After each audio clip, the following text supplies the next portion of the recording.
Joe, we talked a lot about pace coming into this one. How big of a difference was the pace in the first half compared to the second half for you guys? It was better because they had 34 paint points in the first half and only 20 in the second half, and so we were able to play better defense, which allowed us to get out and run. And so you can't play fast when you're taking out of the net every other possession.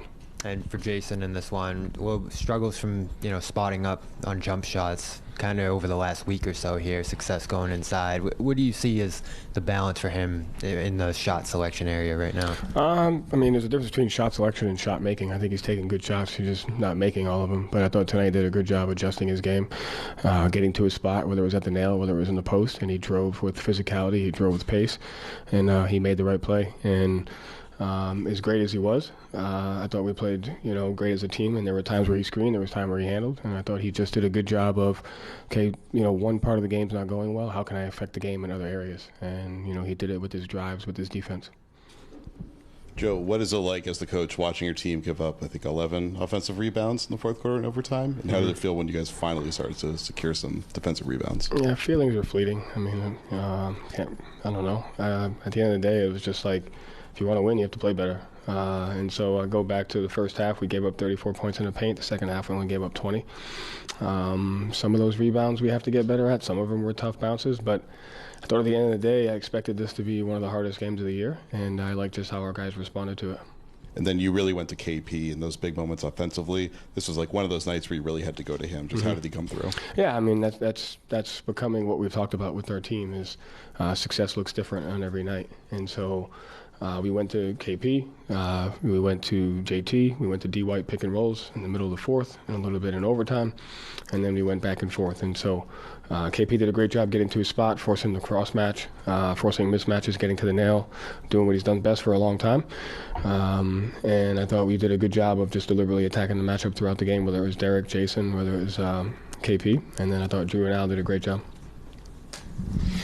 Joe, what was it that made you think that this was going to be one of the toughest games of the year? You just take.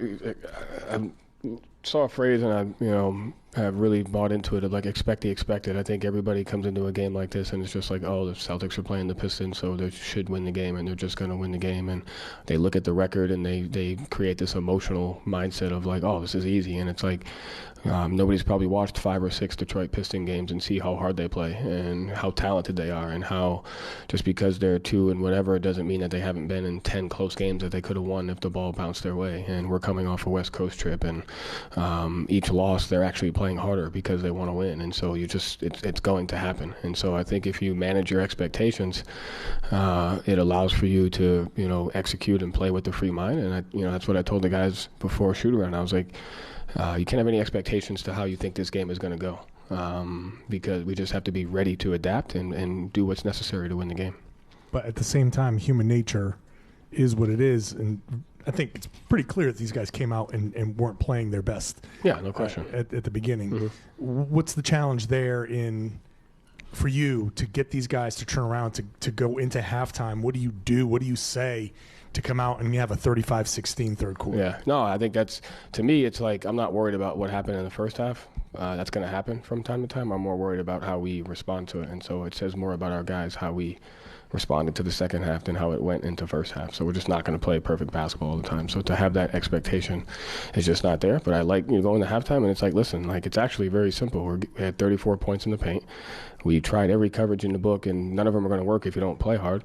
And, we turned the ball over. And so I think if you just focus on the details and the execution, you can chip away at it. And you kind of saw that from the guys. We got some stops. We chipped away at it. We got some easy baskets, and then, it became a game. Coach, along those lines, what do you tell your guys at halftime? I mean, is everything you just said right there, the 19? Literally everything I just said right there. And then the way they responded, what do you see at someone like Jason Tatum? He's flirting with a triple-double, the way he did, 10 assists, just the way he sort of handled the game, but in a very calm demeanor. What are you seeing out of him?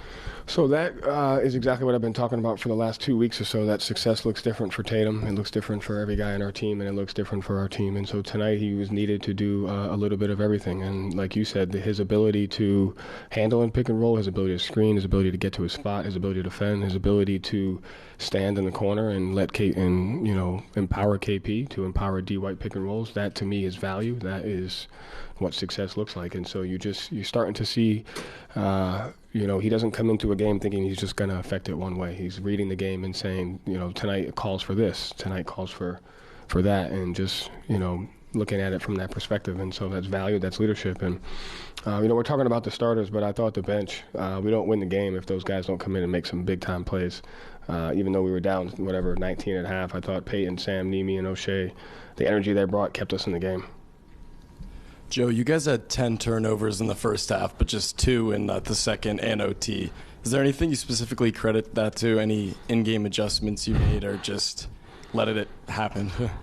No in-game adjustments there. I just thought, again, if we weren't playing the Pistons, this wouldn't be as much of a deal. It was because we were playing a team that is losing a lot, that it's like, oh, you came out flat in the first half. Every time you come off the West Coast trip, it's going to be a difficult game. And so if you watch some of our turnovers, they were just uncharacteristic, not catching the ball, throwing it away, just what you would expect coming off of a 10-day trip. And so I think it just had to settle down. Like I said, it says I'm not worried about what happened in the first half. I would have been more concerned if we didn't do what we did in the second half. And so the way we responded is it's an opportunity for us to build a mindset. Is it me? No. I was just going to say, Derek White, the difference between the first half and the second half. Did you show him any clips? Did you do anything? Or is that just No, I just laughed with him. We both agreed it was probably the worst half he's ever played in his career. Which is, but to me, it's like he just kept playing. So kind of laughed about it and didn't change anything, and he went out and played a great second half. So, guys like, him, he has great poise, great stability. That was probably the first time I've ever seen it just not go his way, and I really like how he responded. Last question, Gary. Joe, is this one of those games you just kind of want to get out of the way? You just want to move forward? I mean, all the attention. I love you, Gary. Yeah, thank you. I love you too, Joe. All the attention on this game. You have basically nothing to gain, everything to lose, and Why would we have nothing to gain from winning a basketball game? We learned more from that game than we did probably playing the 4 games on the West Coast trip. Okay, that's an opportunity to build a mindset and toughness. And so to me, it's we have everything to gain in this. And you talk about the in-season tournament creating something. How about the level of stress and pressure and anxiety that you felt in that arena today? To me, we gained a ton from tonight's game. And I thought it was an awesome opportunity. And we said that at halftime of we have an opportunity to build toughness, to build a mindset. Were the players at halftime, obviously they were a little disappointed. Were they upset? Did you have to say a lot? Or because it seemed like the defense ratchet up, everything just changed in the third quarter? No, I think they got it out of their system. Like I said, if we were playing against any other team, I think we got out of their system. Like I said, I showed them the paint points. I showed them the layups we gave up. I showed them the second chance points we gave up. And I showed them each coverage that didn't work because we weren't trying hard.